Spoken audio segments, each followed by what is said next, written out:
Donc, chers amis, bonjour à tous et à toutes. J'espère que vous allez bien. J'espère que vous vous portez bien. Nous allons euh, traiter ensemble et étudier ensemble la paracha de Shemot, une paracha qui va débuter le livre de Shemot, débuter ce deuxième livre de la Torah, qu'on appelle en hébreu l'Exode. C'est effectivement l'Exode, puisque les bénis Israël maintenant vont être en exil, en exode à partir de ce moment-là, puisqu'après avoir vécu pendant plus de 34 ans, Yaakov Avinu en Égypte, en Eretz Goshen, voilà que toute cette génération, dans la fin de la paracha de la semaine dernière, cette génération va périr, va mourir en Égypte, à savoir Yosef, ses frères, Yaakov Avinu.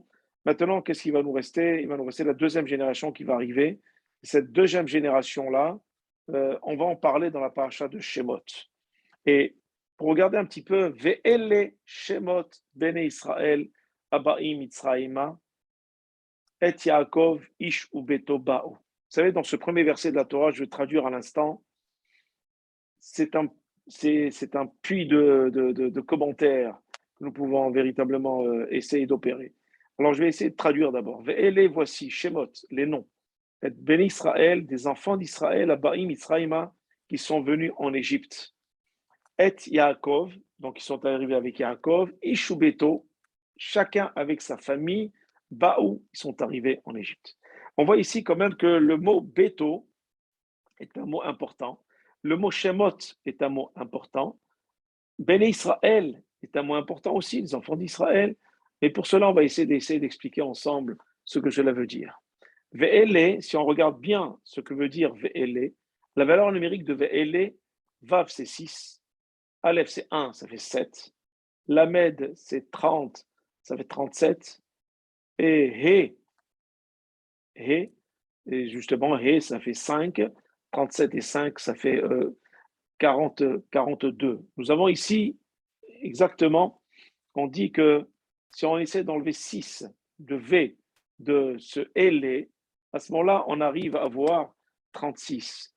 36, c'est quoi? C'est qu'à chaque génération, il y a 36 tzadikim qui existent dans une génération qui permet à cette génération de tenir. Et cette génération-là permet de tenir grâce à ces tzadikim-là. Ça veut dire quoi? Ça veut dire qu'à chaque période où nous sommes en exil, nous avons des tzadikim qui nous permettent justement de tenir dans cet exil, dans cet exode, dans ce schéma, puisque ce livre s'appelle l'Exode. Qu'est-ce qui a permis à la génération justement des bénis Israël qui étaient asservis aux Égyptiens? Et nous savons très bien que lorsqu'on est asservi à quoi que ce soit, on n'arrive pas justement à tenir notre spiritualité. On peut aller complètement tomber dans ce qu'on appelle dans l'assimilation. On peut tomber dans l'oubli, on peut oublier Hachem, oublier nos origines, nos racines, parce que nous souffrons. Surtout là, il s'agit de 210 ans d'esclavage. Qu'est-ce qui a permis justement aux bénis Israël de garder leur cap? Alors, nous disent nos Rahamim, c'est 36 tzadikim qu'il y a à chaque génération. Il y en a 36 à chaque génération. Il y a des tzadikim voilés, qu'on voit, qu'on ne voit pas, pardon, qui sont complètement, on appelle ça tzadikim nistarim. Nistarim, ça veut dire qu'ils sont cachés. Il y a aussi des tzadikim glouim, ça veut dire des tzadikim qui sont dévoilés, que l'on voit, que l'on connaît, que l'on côtoie, qu'on l'on va aller voir pour avoir des brachot, etc. Ces tzadikim-là, les uns et les autres, qui permettent à la génération de tenir et de ne pas sombrer dans l'oubli et dans l'assimilation. C'est pour cela que Ve'el et Shemot Ben Israël, ça veut dire que finalement, ce chiffre 36 permet à chaque génération de tenir et de garder sa spiritualité. Et ce Vav-là, qui est au début qu'on n'a pas compté, c'est quoi ce Vav? C'est la conjonction de coordination. V, c'est E-T. C'est ce qui coordonne, c'est ce qui relie le livre de Bereshit au livre de Shemot. Ça veut dire que finalement, on a besoin de Bereshit pour pouvoir exister. On a besoin aussi de Bereshit pour pouvoir continuer à tenir dans cet exode-là. Parce qu'on ne comprend pas quand on dit, si on aurait dit et les Shemot, le peuple d'Israël aurait pu être complètement assimilé. Lorsqu'on dit Ve'ele, ça veut dire grâce au livre de Bereshit, grâce à Abraham, à Adam, Chava, Noach, Abraham et Sarah, Yitzhak et Rivka, Yaakov, Rachel et Léa, les Shvatim, Yosef, Reuven, Shimon, Lévi, Ouda, Issachar, etc. C'est grâce à ce livre-là qu'aujourd'hui nous pouvons tenir, nous pouvons avoir gardé notre Shemot. Qu'est-ce que ça veut dire Shemot? Shemot, ça veut dire l'identité, le nom. Vous savez que les Bénis Israël ont pu sortir d'Égypte grâce à trois facteurs, trois éléments. Ils ont su garder trois choses. Ils ont gardé le Shem, d'ailleurs c'est dans le mot Shemot, c'est Shin, Mem, Tav. Shin, c'est Shem, ils ont gardé leur nom, le Shemot, leur identité. Mem, c'est Malbouche, ils ont gardé leur habit, leur façon de s'habiller. C'est-à-dire, on ne s'habillait pas de n'importe quelle manière. On ne va pas copier le goïm pour s'habiller d'une manière non sniout ou d'une manière complètement étrangère à nos valeurs. Et enfin, ils ont Shemot Tav. Tav, ça veut dire quoi? C'est Tarbout. Ils ont gardé toujours, Tarbout, ça veut dire ils ont gardé leur manière, leur manière de se comporter, leur manière de pouvoir parler, se mouvoir dans l'espace et dans le temps. C'est-à-dire que ces trois choses-là ont permis aux Bénis Israël de garder le cap et de pouvoir sortir d'Égypte. Sinon, Hachem n'aurait même pas pu envoyer Moshe Rabbeinu pour faire sortir les Bénis Israël d'Égypte, parce que lorsqu'on sombre dans l'assimilation, il est difficile quelquefois de s'en sortir, sauf si on a un zérout, un vote, pour pouvoir ensuite, plus tard, pouvoir s'en sortir, de pouvoir dans une génération ou deux derrière, avoir un enfant ou un petit enfant qui va revenir et se convertir, de pouvoir venir à la Torah.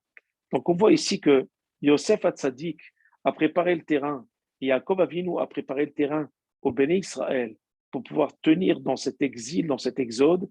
Ils ont préparé le terrain aussi pour toutes les générations à venir, pour nous aujourd'hui, qu'on puisse tenir dans des exils difficiles, dans des sociétés hostiles, dans de l'adversité, qu'on puisse tenir et avancer et continuer malgré tout, dans des moments difficiles, continuer à rouvrir des synagogues, ouvrir des écoles juives, aller dans des mikvaot, aller dans des surfaces cachères, etc., etc.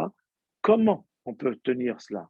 C'est parce que Yosef Hatzadik, Yaakov et ses frères ont pu, Baruch Hashem, essayer d'ouvrir la voie à nous, Ben Israël, aujourd'hui, pour continuer aujourd'hui à affirmer notre identité, notre Shem, notre malbouche et notre manière de parler aussi, la shon, qui nous permet aussi de pouvoir continuer à suivre les préceptes de la Torah et à vivre au niveau de notre spiritualité d'une manière correcte. C'est la première chose que je voulais partager avec vous. La deuxième, il y en a tellement, j'essaye d'aller très vite. La deuxième, c'est, on dit Habaim Mitzrayim. Habaim, ça veut dire c'est le permanent. C'est, en grammaticalement parlant, c'est le permanent. Ça veut dire quoi? Ça veut dire que Habaim, ça veut dire tous les jours ils arrivent. Ça veut dire la Torah ne nous parle pas simplement des Bénis Israël qui sont arrivés en Égypte à cette période-là. Elle nous parle aussi des Bénis Israël qui arrivent dans leur Égypte tous les jours. Vous avez des gens aujourd'hui, malheureusement, qui se trouvent dans un Égypte, mais ils vivent dans un pays démocratique. Ils vivent dans l'opulence, ils vivent dans la, on va dire, dans la richesse. Ils manquent de rien, mais au fond, ils ne sont pas heureux. Au fond, il leur manque quelque chose. Au fond, ils n'ont pas d'équilibre. On se demande pourquoi ces gens-là ne sont pas très, on va dire, très proches de la Torah. Qu'est-ce qui se passe? Pourquoi? Tout simplement parce que ils n'ont pas su garder Shemot. Shem, Malbouche et Talbouche, et aussi Lachon. Ils n'ont pas pu garder, malheureusement, certains paramètres importants qui leur permettent aussi de rester toujours en contact avec un Kadosh Baruch Hu. Et aujourd'hui, s'ils veulent véritablement revenir à un certain équilibre, ils doivent se dire que justement, ces trois éléments-là doivent nous servir aujourd'hui. Que même si on arrive à Ba'im Mitzrayim, c'est quoi Mitzrayim? C'est Tsarot. Mitzrayim, c'est la Lachon Metzar. Metzar, c'est l'étroitesse. Quelqu'un qui se trouve dans une étroitesse, quelqu'un qui se trouve dans une certaine... il est déprimé, il est oppressé, il est vraiment dans une certaine angoisse. Alors à ce moment-là, Hachem nous dit, il y a la solution. La solution, elle est justement dans Shemot. Elle est surtout dans Shemot, ça veut dire, n'oublie pas de garder ton Shem, n'oublie pas de garder ta manière de t'habiller et une manière de parler. Si tu as tes trois éléments-là, alors même si tu te trouves dans un Mitzrayim qui est le tien, Mitzrayim, ce n'est pas celui d'Égypte, Mitzrayim qui vient de Milachon Tsarot, ça veut dire malheur, épreuve, problème, alors à ce moment-là, tu peux toujours garder ce cap-là. Tu peux toujours garder ce cap et essayer de t'en sortir et de trouver l'équilibre lorsque tu reviens à tes valeurs. Parce que n'oublions pas que l'homme, il a tendance à chercher toujours ailleurs ce qu'il a à côté de lui. Pourquoi? Parce qu'il se dit que ce qu'il a à côté de lui est quelque chose de familier, quelque chose de facile. Mais pourquoi aller très loin lorsqu'on a tout ce qu'il faut à la maison? C'est exactement la même chose pour les vacances. Lorsqu'un homme il va aller en vacances, il dit, je pourrais me reposer que si je vais dans des pays lointains. Je vais aux Caraïbes, en Guadeloupe, en Martinique, je vais en Grèce, je vais au-delà des mers, en Australie, en Afrique du Sud. Finalement, il peut aller à la montagne à côté. Il peut trouver un équilibre, il peut trouver un certain repos. Non, mais l'homme, psychologiquement, il a besoin d'aller très loin pour pouvoir se reposer, pouvoir se retrouver. Finalement, c'est faux. Bien sûr, je ne dis pas qu'il ne faut pas aller loin, mais des fois, on peut avoir l'équilibre en bas de chez soi. On peut retrouver l'équilibre chez soi si on cherche de la bonne manière, si on cherche ce qu'il faut chercher, et si on a les bons paramètres et les critères pour aller les chercher et les trouver. Voilà ce que nous dit la paracha de Shemot, voilà ce que nous dit le livre de Shemot. Ve'el Shemot ben Israël ba Mitzrayma. Si tu es dans le Mitzrayim, comme on dit dans le Hallel, Mina Metzar Karatiya, Anani ba Mechavia. Lorsqu'Akadosh, je demande à Kadosh Baruch Hu, dans mon étroitesse, dans ma déprime, dans mon oppression, dans ma dépression, je demande à Kadosh Baruch Hu, Anani ba Mechavia.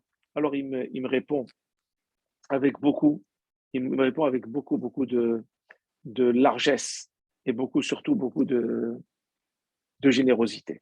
Encore faut-il que je l'appelle, encore faut-il que je cherche au bon endroit. Alors c'est exactement ce qu'Hachem nous demande dans la parashat Shemot. Aba'im Mitzrayima, ceux qui viennent dans leur Égypte, ceux qui se trouvent dans leur Égypte. Aujourd'hui, on est tous dans un certain Égypte. Quand quelqu'un qui est déprimé, il est dans l'Égypte. Quelqu'un qui est dans une assimilation, il est dans l'Égypte. Quelqu'un qui a des soucis, des problèmes, il est dans son Égypte. Ça veut dire quoi? Ça veut dire du mot tsarot. Alors à nous de faire en sorte de garder le Shemot, notre Shem, garder notre renom. Tov Shem, mi Shemen Tov. Vaut mieux avoir un bon renom qu'avoir une belle richesse. Pourquoi? Parce que c'est là-dessus qu'il faut chercher, là-dessus qu'il faut investir pour pouvoir s'en sortir. Voilà, c'est la deuxième chose que je voulais partager avec vous.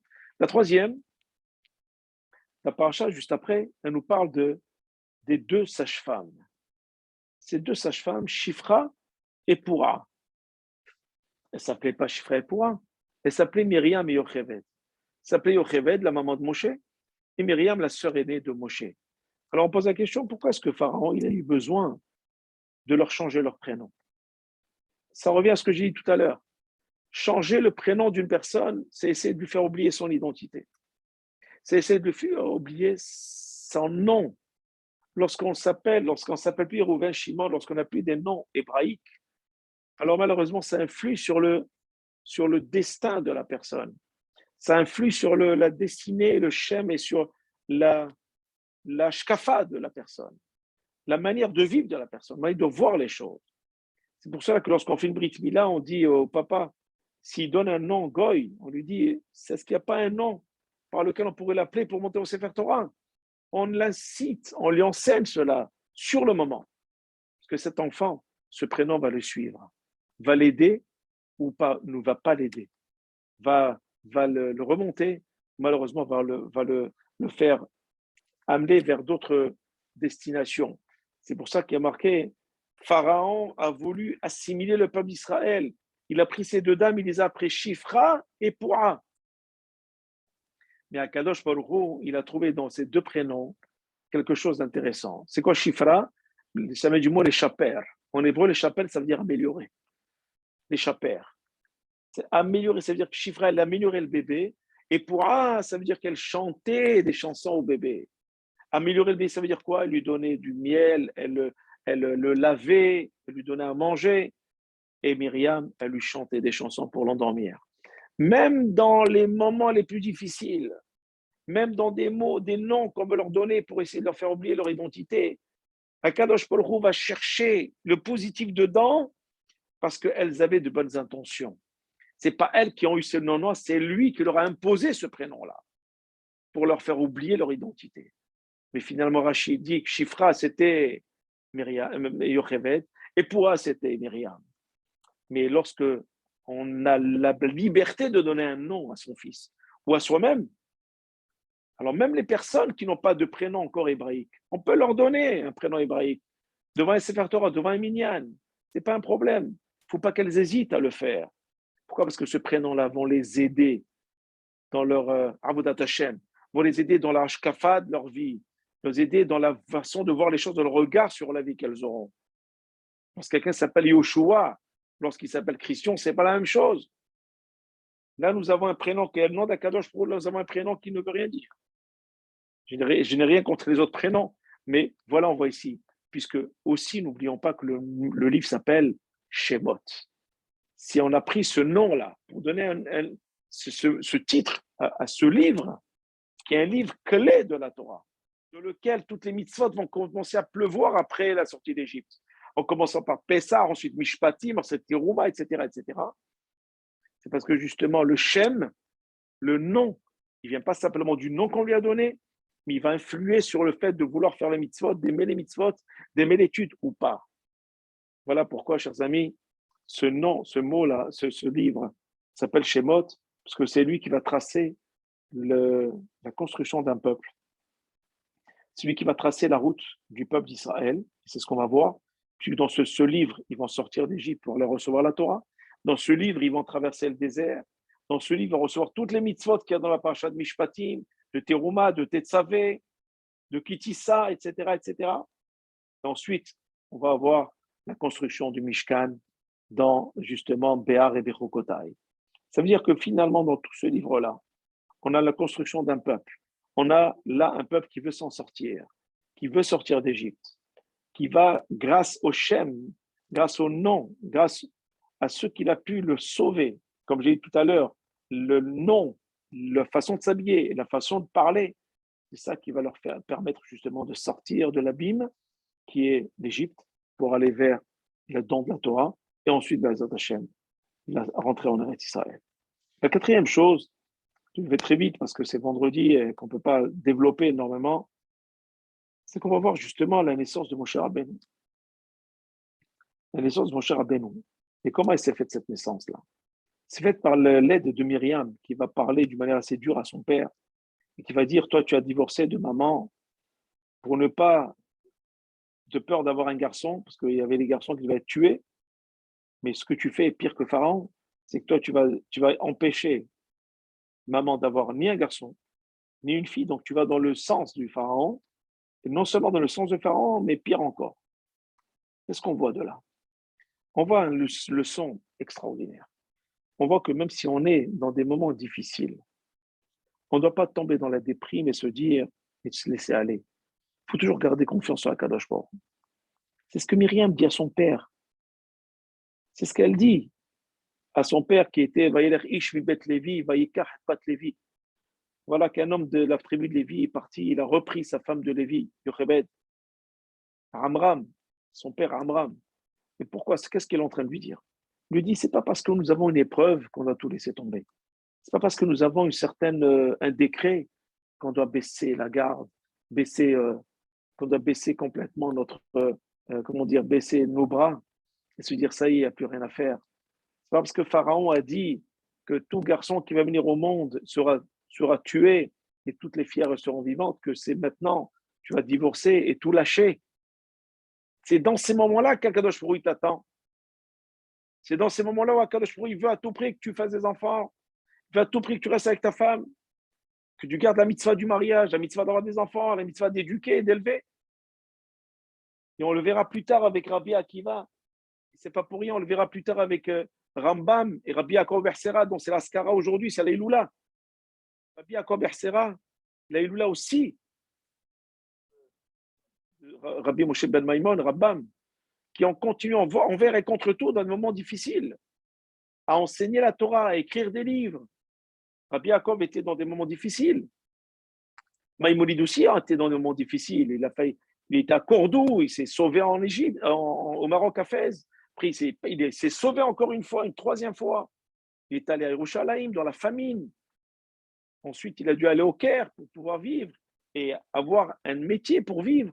Et pendant ce temps-là, il écrivait ses livres de Torah, Yad HaChazaka, Moreh Nevuchim, etc., etc. Mishneh Torah. C'est pas pour rien que c'est leur Iloula aujourd'hui, que leur mérite nous protège à tous et à vous tous, Bezat Hashem. Que leur mérite nous protège, nous accompagne, de Rabbi Yaakov Bersera et de Maïmonide. Aujourd'hui, c'est leur Iloula. Vous imaginez? C'est l'Iloula, leur Neshama. Leur Neshama aujourd'hui, elle vibre. Elle est là, elle est présente avec nous. Et on demande que Bezat Hashem, lorsqu'elle montrant ses Neshamot ce soir après l'Askara, elle puisse emporter notre filote et nos doléances et nos supplications. Bezat Hashem. Et c'est bien qu'on fasse le Dvar Torah aussi à ces moments-là. Les Ilun Ishmatam. Que ce Dvar Torah soit un mérite pour nous tous.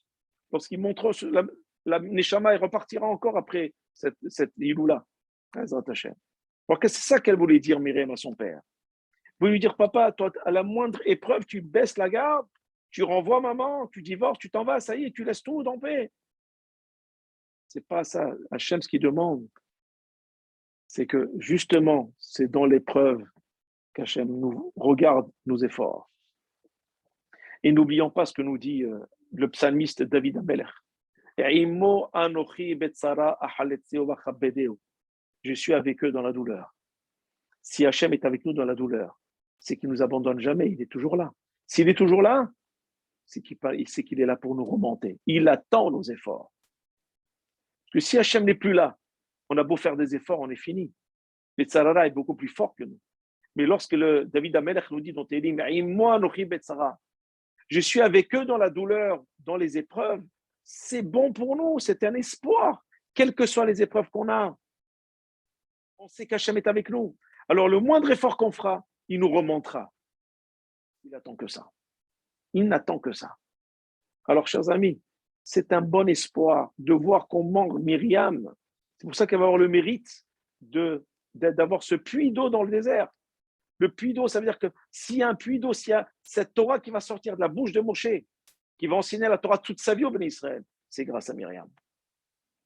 C'est grâce à l'effort de Myriam et on va dire, à cette entre guillemets, insolence positive qu'elle va avoir vis-à-vis de son père pour lui dire c'est le moment ou jamais de montrer à Kadosh Baruch Hu que tu as confiance en lui. Quelles que soient les épreuves et les décrets de Pharaon, tout cela, c'est rien. Continuons à faire ce qu'on a à faire pour faire en sorte de sortir d'Égypte et d'essayer d'avoir des enfants pour avoir un peuple d'Israël qui se renouvelle et qui continue à vivre et à survivre. C'est exactement le discours de Myriam. C'est pour ça que Moshe Rabbeinu, lorsqu'il est arrivé, il n'est pas arrivé à des moments, il est arrivé grâce à une leçon extraordinaire, grâce à un sacrifice extraordinaire que va faire Amram avec Yocheved. Ils vont avoir un enfant envers et contre tout, malgré l'épreuve, malgré les décrets. Lorsqu'il va venir au monde, il y a marqué que toute la maison, Itmale Kula Ora, toute la maison s'est remplie de lumière. Ça veut dire quoi, de lumière? Ça veut dire que cette lumière-là, c'est le Ora Torah. Et en plus, il est venu Mahoul, il est venu au monde circoncis. Pourquoi? Parce qu'il n'y a qu'un circoncis qui peut vraiment parler avec un Kadosh Baruch Hu. Parce que n'oublions pas que les Béni Israël, durant toute leur période en Égypte, ne faisaient pas la Brit Mila. Personne n'avait la Brit Mila. Il a fallu que, lorsque Moshe Rabbeinu est arrivé pour parler à Pharaon, après la 10e plaie, il a fait la Brit Mila. Tout le peuple d'Israël, avant de consommer le Korban de Pessah et avant de sortir d'Égypte le lendemain matin, très tôt. Et la fois d'après où ils ont fait la Brit Mila, Joshua, dans un endroit qui s'appelait Gilgal, en rentrant en Eretz Israël. Et durant les 40 années dans le désert, ils n'ont pas fait la Brit Mila. C'est pour vous montrer justement que mon cher Rabbeinu, il est arrivé à un moment clé, à un moment où Yocheved et Amram, avec l'aide de Myriam, ont su surmonter une épreuve. C'est-à-dire que si chacun de nous on arrive à surmonter des épreuves aussi difficiles, alors il sortira que des choses exceptionnelles de cette épreuve-là. Comme là, en l'occurrence, Moshe Rabbeinu est arrivé. Alors il arrivera que de belles choses. Alors essayons de surmonter ces épreuves. Essayons de surmonter tous ces moments que nous avons, cette pandémie qui revient, ces angoisses, ces déprimes, parce que je vois ici et là des personnes qui replongent, se disent, ils croyaient s'en sortir, ils replongent, parce qu'on leur demande encore une fois de se confiner, on leur demande encore une fois de mettre de ci et de ça, des personnes fragiles, qui ont fait l'effort et qui replongent encore aujourd'hui. Alors on leur dit, et on nous dit, tout l'âme Israël, Akadosh Baruch Hu, il est avec nous dans les tzarot. Il est avec nous dans ces nouvelles-là. Dans tout ce qui se passe, il est avec nous. Alors faisons un effort. Et Hachem nous remontera lui-même parce qu'il est avec nous. Mais Azrat Hachem, comme il nous a remonté d'Égypte, il nous remontera de tous les Égyptes que nous vivons aujourd'hui. Parce que ce qui se passe aujourd'hui, c'est pour nous interpeller, pour nous réveiller, pour nous montrer justement que c'est pas assez ce que nous avons fait. Nous avons cru faire tchouva et après on a replongé parce que ça s'est passé un petit peu. Hein, les gens ont commencé à oublier.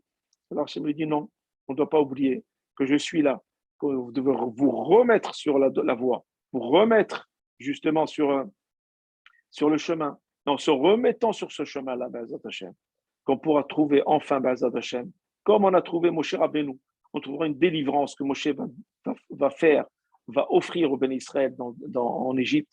Nous trouverons cette délivrance-là à travers d'autres Moshe Rabbeinu qui viendront ici et là, que nous serons.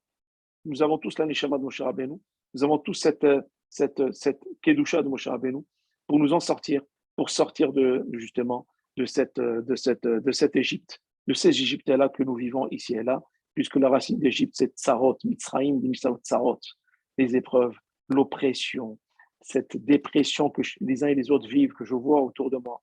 Après, depuis 2-3 semaines maintenant que la pandémie reprend, alors il ne faut pas se laisser aller, au contraire, c'est là où Hachem il demande de partir de l'avant et encore plus qu'avant. Et bien, Zat Hachem, on verra justement, comme la sortie d'Égypte qui va y avoir la semaine prochaine, nous verrons la lumière, nous verrons des bonnes nouvelles, j'en suis certain.